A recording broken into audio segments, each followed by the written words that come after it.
leímos, el libro de Habacuc se escribe por el año 600.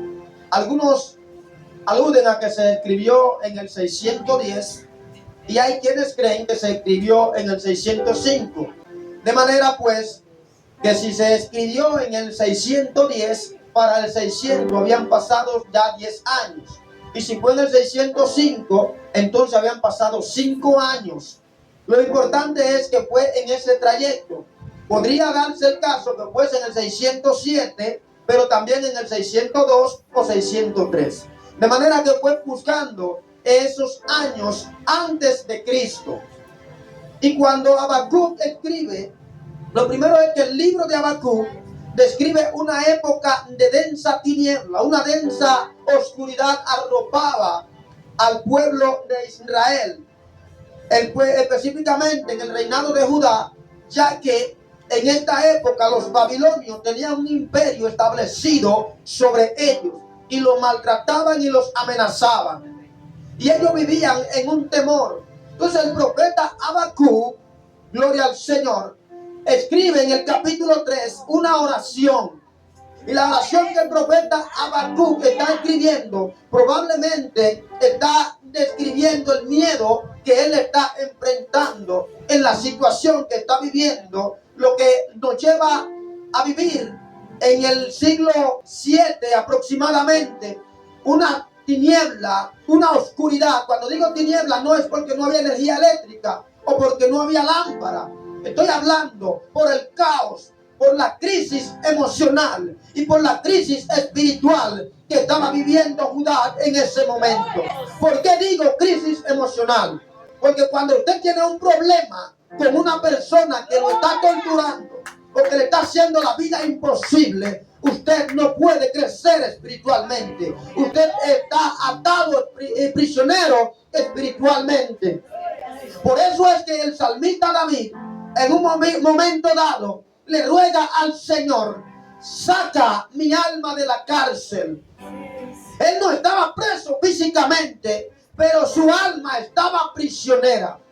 Y en un momento de tiniebla y de cautividad emocional y espiritual, también David dice: mientras callé, me envejecía yo por dentro, se envejecieron mis huesos. ¿Sabe lo que significa? Que cuando alguien está muriendo espiritualmente, emocionalmente, está cauterizado, está aprisionado. Y hay personas que caminan por tu lado, y hay personas que hacen actividades a tu lado, pero su emoción está cautiva. Su vida espiritual está prisionera. No tienen la libertad para adorar al Señor. Por eso tú vas a ver gente que se te sentaron ahí al lado y es difícil que salga una adoración de sus labios. Porque aunque ellos físicamente, aunque ellos personalmente están libres, pero espiritualmente son prisioneros de algún hecho, algún acto, algo que aconteció alrededor de ellos, algo que alguien dijo de ellos o alguien que les tocó vivir. Habacuc comienza a hablar en su oración acerca de los tiempos. Y dice: oh Jehová, aviva tu obra. Aviva tu obra. Yo creo firmemente que estamos viviendo en un tiempo de densas tinieblas, de densas oscuridades. Situaciones que agobian la vida de las personas, situaciones que los afanes, que el ajetreo del día a día arropan la vida de muchas personas. Cuando digo muchas personas, estoy incluyendo allí jóvenes, estoy incluyendo mujeres y hombres que en el día de ayer adoraban a Dios con libertad, pero que por una situación que les tocó vivir el día de hoy, ya su adoración no fluye. Personas que cuando llegaron a estos caminos eran superhéroes, porque cuando estaban en angustia adoraban a Dios, y cuando estaban en situación de libertad adoraban a Dios. Pero las tinieblas y los afanes los han arropado, y hoy usted tiene que pagarle para que fluyan en una adoración, y aún así su adoración no es genuina. En medio de estos tiempos, entonces, podríamos observar la oración de Habacuc cuando él está diciendo: oh Señor, en medio de los tiempos aviva tu obra, que aunque haya tiempo de necesidad, tu obra no desfallezca, que aunque haya grandes situaciones que agobian a los jóvenes, que aún en estos tiempos 2 o 3 sean valientes y se levanten y digan: cuando alguien cayó, donde alguien pereció, donde alguien perdió la vida espiritual, yo me voy a levantar como un varón de Dios, como un varón de guerra, y yo voy a brillar, no porque quiero brillar, no porque quiero resplandecer, no porque quiero que se vea mi imagen, sino porque no voy a permitir que la tiniebla apague la luz de Cristo en mi vida.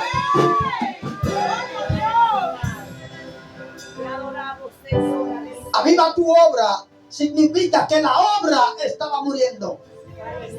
Aviva tu obra significa que la obra ha desfallecido. Aviva tu obra significa que alguna situación, que algún acontecimiento, que algún suceso golpeó la obra de Dios. Yo quisiera preguntarle a alguien: en tu vida, ¿la obra de Dios ha muerto? En tu vida la obra de Dios ha desfallecido. En tu vida hay algo que está haciendo que merme la adoración a Dios. En tu vida hay alguna situación, hay algún acontecimiento que te impide abrir la boca, que te impide levantar la mano, que te impide ponerte de pie y adorar al Señor. Yo he venido a pedirle al Señor por ti. He venido a orar para que la obra de Dios no muera en tu vida, para que el Señor avive su obra a pesar de los tiempos, para que a pesar de los tiempos Él las haga crecer. Fíjense que me llama mucho la atención de Habacuc, la atención en la oración de Habacuc. Cuando él se presenta a orar al Señor, él no oró por los hijos de Judá, él oró para que la obra de Dios se avive en ellos. ¿Qué significa esto? Posiblemente Habacuc entendió que ellos tenían una razón para estar como estaban, para sentir miedo, para sentir prisión, para sentirse agobiado, para sentir el corazón acelerado. ¿Qué te quiero decir? Posiblemente la circunstancia que tú estás viviendo es la que te lleva a estar en esa condición. Posiblemente la circunstancia, la presión de la vida, los golpes que has recibido son los que te están atrincherando, son los que te tienen atrincherado bajo una circunstancia que no puede abrir tu boca, que no puede adorar, que hay que golpearte para que levante la mano. Pero yo he venido a decirte que en medio de esa circunstancia, en medio de ese tiempo difícil, hoy Dios se levanta como varón de guerra y su obra va a ser activada en alguien que le dé la oportunidad, en alguien que abrió su corazón.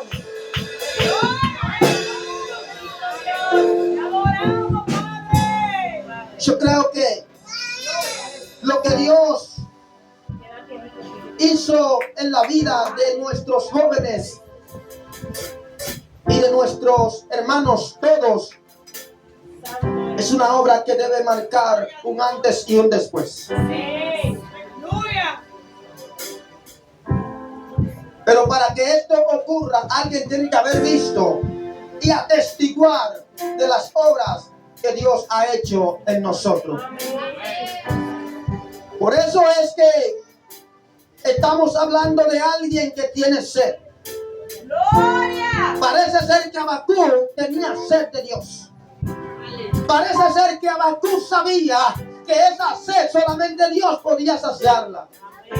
Parece ser que Habacuc estaba viviendo en un tiempo de sequía espiritual, de sequía emocional. Yo he venido a decirle a alguien: posiblemente Pajarito está viviendo un tiempo de sequía, y no solamente de sequía. En medio de esta sequía hay hambre espiritual. Hay gente que tiene hambre de Dios. Hay gente que tiene comezón de escuchar una palabra auténtica, una palabra verdadera, y esa palabra está en tu boca, esa palabra está en tu corazón. Dios quiere que se levante alguien de esta casa, que si alguien de aquella casa no se levante, ese no es tu problema. Si alguien de la casa del vecino no se levanta, ese es problema de él. Pero levántate tú, porque a ti Dios te va a pedir cuenta. Levántate y profetiza sobre los huesos secos. Levántate y habla al que está muriendo. Levántate y declara una palabra de vida.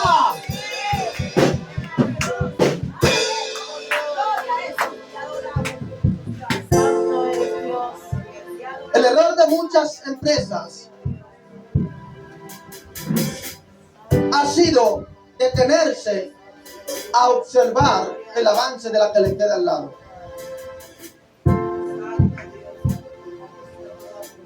¿Sabe qué significa esto?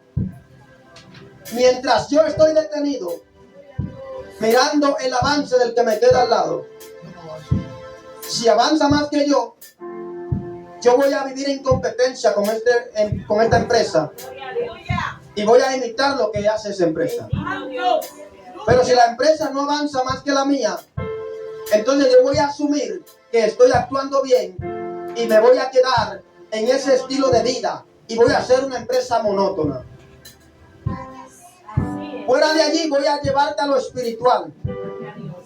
El error de muchos hombres y mujeres, de muchos jóvenes de hoy en día, es que han observado el accionar de los que le quedan al lado. Y si a alguien le funcionó lo que está haciendo, a mí me va a funcionar también. Y si este está sirviendo a Dios y Dios parece recibir lo que le está dando como adoración, lo que yo le doy también lo va a recibir. La gente que tiene sed de Dios no depende de lo que hace el vecino de al lado, depende de su conexión con el cielo. ¿Sabe por qué? Porque tu conexión va a provocar una acción del cielo cada vez que tú te conectas con el cielo. Por eso fue que cuando Daniel y los muchachos fueron lanzados al horno de fuego, no se quemaron. ¿Cuántas personas habían sido quemadas allí? ¿Cuántas personas habían caído allí en el horno de fuego y el fuego lo consumía? ¿Cuántas personas fueron echados en el pozo de los leones y los leones lo devoraron? ¿Cuántas personas fueron echados allí y los leones no dejaron ni que cargaran porque estaban hambrientos, estaban desesperados? Pero Daniel y estos muchachos dijeron: no importa el daño que nos puedan hacer, Jehová nos puede librar. El Dios a quien servimos nos librará, nos puede librar. Y si no nos libra, como quiera, no nos vamos a postrar ante esa estatua. ¿Sabe por qué? Se levantó una generación sedienta, se levantó una generación con sed, se levantó una generación de hambre de Dios, una generación con desesperación. Por eso es que dice en el Evangelio de Mateo, en el Sermón del Monte, algunos lo conocen como el Sermón de las Bienaventuranzas. Bienaventurados los que tienen hambre y sed de justicia. Bienaventurados los que tienen hambre y sed de justicia. Note que no está hablando de los que tienen hambre de comer, no está hablando, y cuando dice los pobres, él especifica: bienaventurados los pobres en espíritu. ¡Gloria! Pues yo creo que aquí hay un mensaje claro. ¡Gloria! Yo creo que aquí se está hablando de ser sediento de las cosas del reino. Yo creo que se está hablando de tener sed de Jesucristo, sed de Dios, sed de la palabra, sed de tener la presencia de Dios. Adoramos, te adoramos, Señor, te adoramos. Por eso es que cuando observamos a los hombres de Dios en la palabra, nos vamos a dar cuenta que ellos no oraban, ellos buscaban el rostro de Dios. Porque el que ora sencillamente viene, se posa, a veces ni pregunta si Dios lo escuchó. Cuando usted esté hablando con alguien que usted lo note muy pasivo, usted le pregunta: ¿tú me estás escuchando? Y de repente, si no le está prestando atención, perdón, escúchame, ¿qué fue lo que me dijiste? Cuando usted esté hablando con Dios, de vez en cuando asegúrese de que Él lo está escuchando y le dice: viejo, ¿tú me estás escuchando?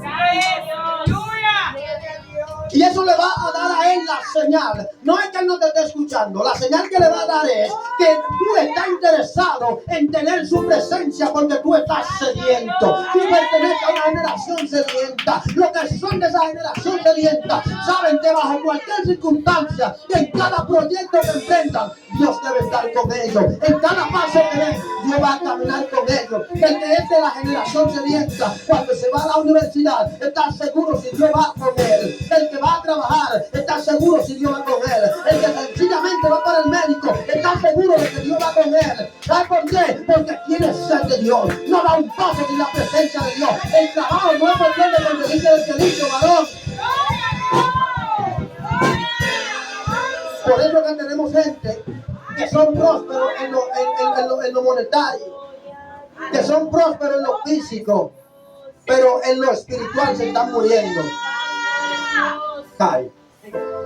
¿Sabe por qué? Porque lo que le interesa son los 2 o 3 pesos que pueden demandar de un salario y les cuidan la vida espiritual. Parece ser que la salvación vale un sueldo. Parece ser que la salvación vale un puesto en el trabajo. Siempre que va a buscar un trabajo, mire las consecuencias. Si te afecta con tu relación con Dios, o si te afecta o si te va a ayudar a crecer. Hay trabajos que antes de ser una bendición son una maldición. Hay trabajos que antes de ayudarte a crecer te hacen desmayar.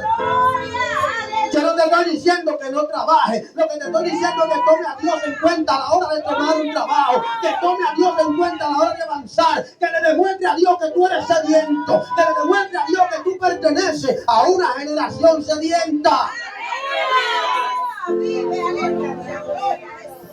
Aviva tu obra en medio de los tiempos. Estos tiempos son decisivos.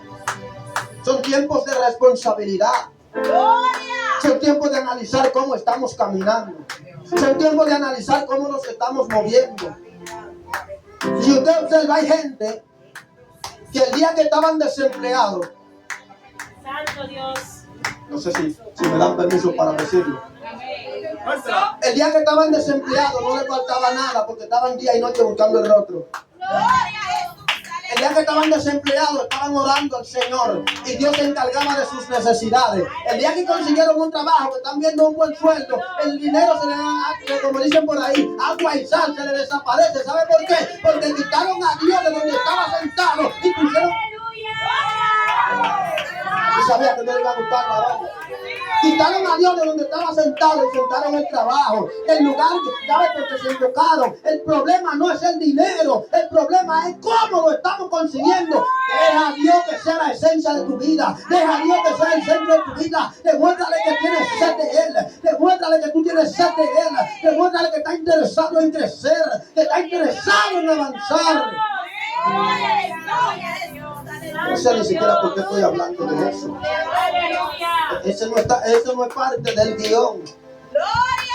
Pero lo que Dios quiere es despertar una generación sedienta. Una generación que tenga sed de Él. Una generación que ame todo lo que tiene, pero que sepa que Dios está de primero. Una generación que sabe que si está aquí en este día es por la misericordia de Dios.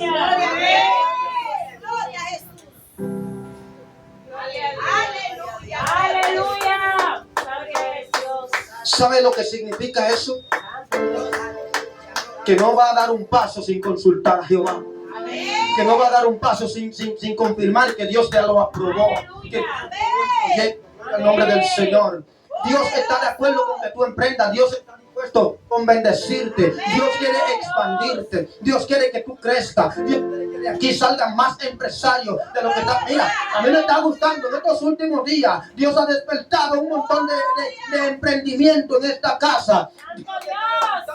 Alabado sea Dios, varón, no me engañes, por favor. Dios está despertando personas. Alabado sea Dios. Vamos a Dios. Aunque no te guste. No te gusta, se va a decir. Lo digo, Miguel. Dios está levantando gente con deseo de emprender. Posiblemente, escúcheme, aquí hay gente que posiblemente Dios en los próximos meses o en los próximos años no lo quiere alquilado a una empresa, lo quiere que tenga manejando su propia empresa. ¿Sabe por qué? ¿Sabe por qué? Porque Él sabe que si te deja alquilado en un negocio ajeno de otra persona, en una empresa de otra persona por fuera, te puede perder tu salvación. Es porque Dios te está iluminando, te está prendiendo el bombillito, emprende, avanza, tú tienes la capacidad, porque todas las grandes empresas, ¿saben de dónde salieron? De una pequeñita. De un pequeño emprendimiento. Un pequeño emprendimiento con fe. Un pequeño emprendimiento con una visión. Un pequeño emprendimiento con una idea. Y yo le tengo noticia a alguien aquí. ¿Me permiten? Ya usted tiene la idea. Ya usted tiene la visión. Ya usted tiene la creatividad. ¿Y por qué tener miedo? Hay personas ahí afuera que emprendieron un negocio sin Dios y le fue bien. ¿Cuánto más a usted y a mí que tener?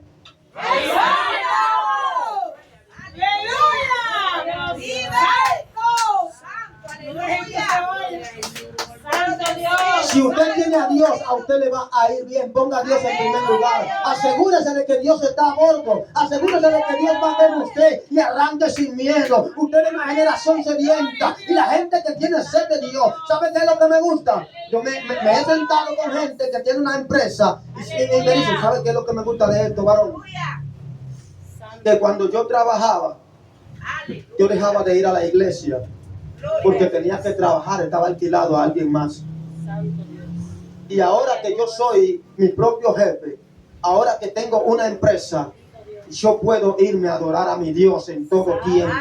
Y yo decido el día y la hora. Yo decido el lugar donde voy a adorar a Dios. Entonces yo creo que si Dios te está iluminando, acepta la luz que está viendo en el fondo del túnel y avanza sin miedo. Pregúntale si es Él que te está direccionando. Y cuando Él te confirme, avanza, avanza, avanza sin retroceso. Hay una parte de Dios que me gusta. ¿Tú sabes cuál es la parte que me gusta de Dios? Que cuando Él te da una visión para un proyecto, los recursos Él los patrocina. Pensé que alguien me iba a entender, Iván Javier. Mira qué es lo que sucede. Cuando Dios te da una visión, nosotros nos turbamos y decimos, pero ¿dónde están los recursos? Si Dios te manda para el fin del mundo, no te preocupes por el pasaje, que de eso se encarga Él. Si Dios te sembró una visión en el corazón, avanza. Si estás seguro, segura de que fue Dios que lo puso allí, mire Andrés, vamos a avanzar sin miedo. Aleluya, poderoso Rey, aleluya. Gloria a Dios. Yo creo que aquí hay gente que necesita saber que todo el que va con Jesucristo a bordo no tiene por qué temer. Amén.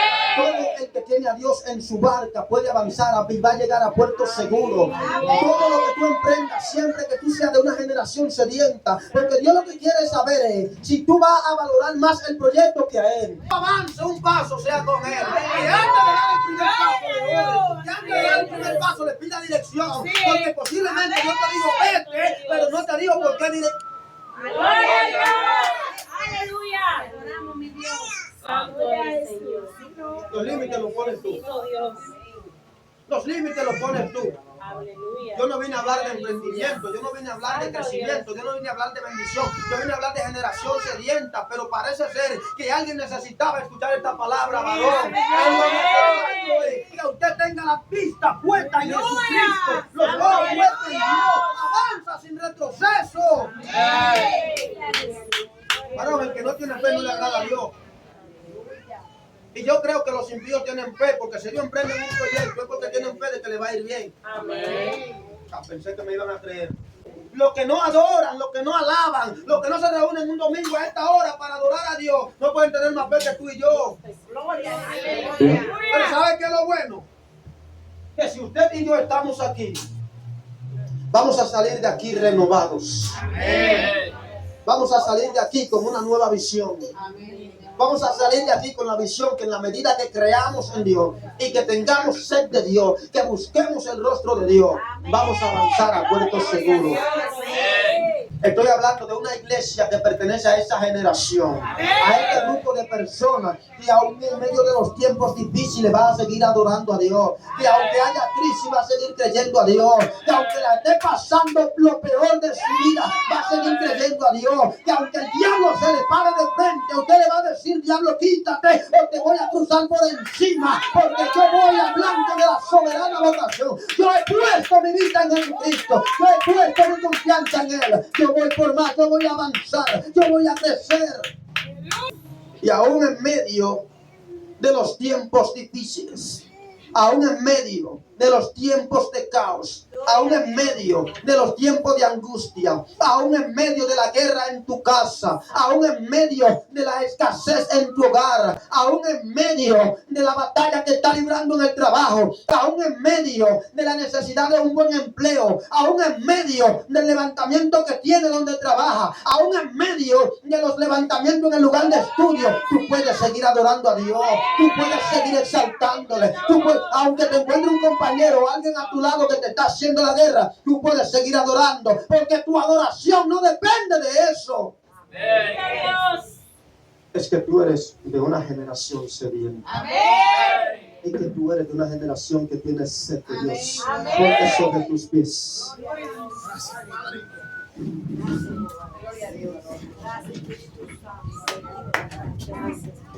Levanta tu manito, por favor. Gracias, Señor. A veces usted pensará que Dios está ocupado porque hay señal de que Él no le está escuchando. Hay apariencia de que Dios ni siquiera le está prestando atención. Mire, dígale al ángel, quítate o tumbo la puerta. Abre la puerta o la tumbo, porque voy a llegar a la presencia de mi amado. Voy a llegar a la presencia de Dios.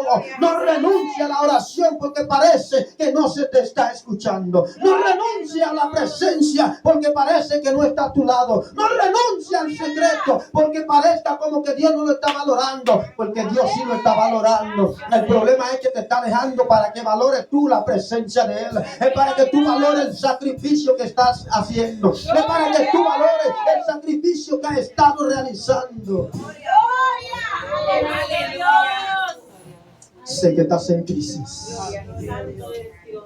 Sé que hay crisis espiritual. Sé que hay crisis emocional. Sé que ha estado batallando para resistir los días que llevan estos caminos. Sé que se te ha hecho difícil poder soportar y resistir. Aguanta un poquito más. Aguanta un poco más. Yo sé que se te ha hecho difícil permanecer por la batalla que libras en tu propia casa.